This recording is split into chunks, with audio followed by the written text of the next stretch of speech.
Hello, welcome.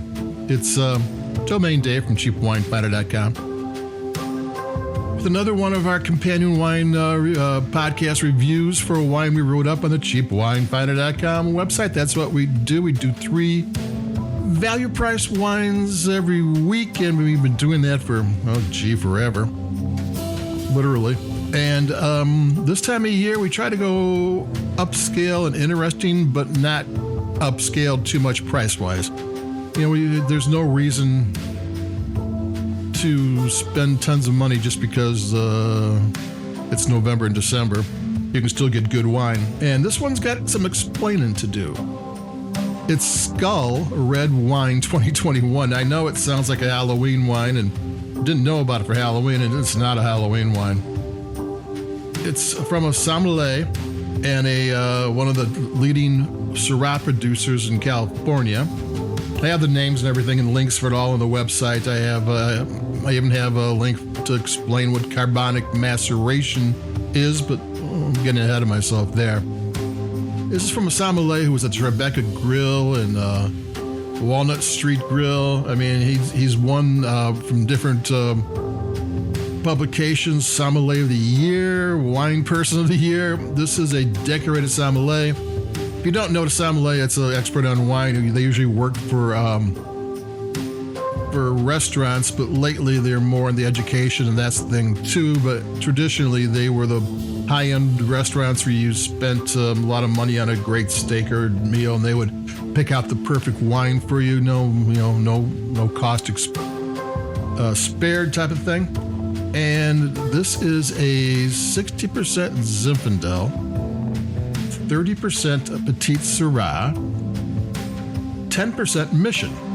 Now, Zinfandel and Petite Syrah go together in almost every Zinfandel or Petite Syrah wine, one way or the other. If it's a Zin, it's going to have some Petite Syrah in there. If it's a Petite Syrah, it's probably going to have some Zin in there. They complement each other. The third grape is 10% Mission. That's the oldest grape in California. That was brought to California by Spanish missionaries for communion wine. And it was like this. That's the first grape. It's kind of forgotten now. Well, not kind of forgotten. It is forgotten now. To have it in a blend is kind of interesting. I guess there's some vineyards around San Luis Obispo, which was a mission town. And since the grapes for this, they're all organically grown from either Mendocino or Santa Barbara, which is basically the 2 extremes of California. Santa Barbara is about as far south as you can go and grow grapes, and Mendocino's as far north in California. And so it's also from Mendocino or Santa Barbara, but that's the wild card here, that grape. And this is they don't make a lot of this. There's only 600 cases. Usually 600 cases, the price tag is going to be $145. This is a wine I found for $15 on sale. I'm going to take a sip so as I'm talking, we can be thinking about it.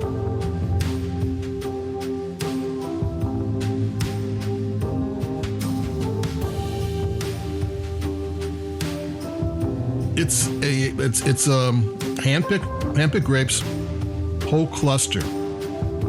Whole cluster is interesting because when they pick whole cluster, they keep the stems and twigs with it. They say that adds flavor and structure to the wine, and a lot of high-end, you'll see partial, like 30% in high-end Pinot Noirs. Here it's 100%. And then it's carbonic maceration. It undergoes that. I've got a link into what that is, so I don't have to explain it because my explaining wouldn't be all that good on it. Carbonic maceration is kind of why inexpensive Pinot Noir today is pretty good, because that's what they use in Beaujolais, for their wines, and it works. It comes over. It has wine get together quicker. But if you go to the website and click on the link, or just type carbonic maceration into Google, you'll find that.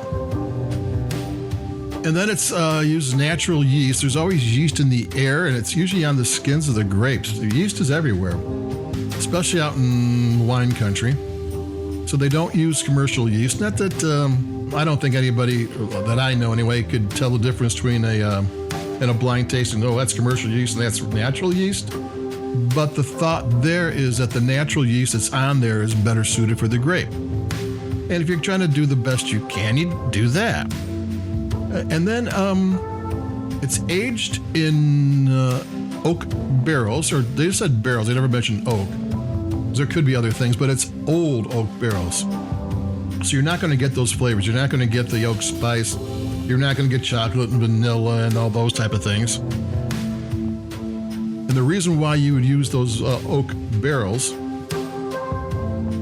is because even though they're waterproof, a little tiny bit of oxygen gets through. And that's something that doesn't happen in stainless steel vats. Nothing's getting through stainless steel. So that little bit of oxygen changes that. The wine comes out a little bit different. Oh, and during fermentation, they do ferment it in stainless steel vats and cement vats. And like cement vats, well, they're lined. And what they have, their advantages is that they are stable.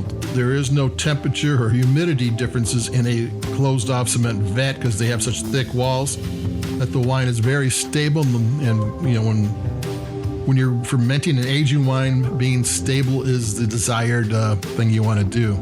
So how does it taste? This is a handmade wine, $15. It should be. It's by people like Assam and Pax Mali. You might see Pax in the expensive part. The Syrahs are the expensive wines.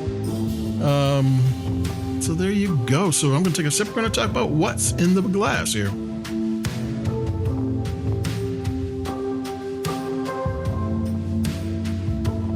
It's sleek.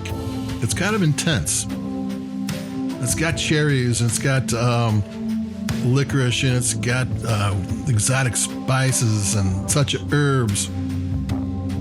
It's the mid palate maybe shows some pomegranate, I caught some cream on it, which shouldn't be there because there's no oak, or there's oak, but there's no oak flavoring. So there you go. I mean, it's long, it's lean, it's sleek. It has kind of the things you'd expect from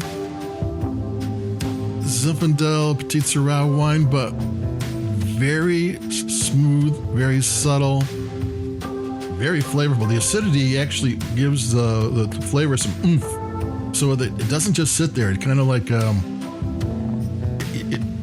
it perks you up, but it's balanced. It's not like something's jumping out of the glass or something of that nature, because that's not what's happening here. It's just a really kind of cool, interesting taking their sip wine.